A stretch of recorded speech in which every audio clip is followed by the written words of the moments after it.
శ్రీ శాకంబరి అలంకారం ఈరోజు మనం చేసుకోవడం జరిగింది. ఈరోజు శుభ సూచకంగా అసలు శాకంబరి అలంకారం, శాకంబరి అవతారం ఎందుకు వచ్చిందయ్యా అంటే,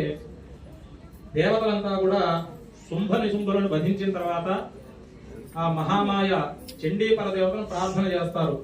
అమ్మా, ఇదే విధంగా మాకు ఎప్పుడు కష్టాలు వచ్చినా, ఎప్పుడు మాకు బాధలు కలిగినా కూడా సర్వబాధ నిర్ముక్తార్థం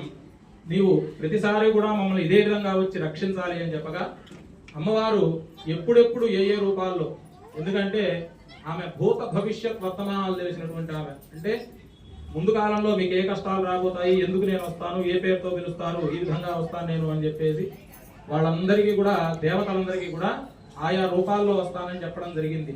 ఆ విధంగా చెప్పేటువంటి క్రమంలో అమ్మవారు ఒకప్పుడు అనావృష్టి అంటే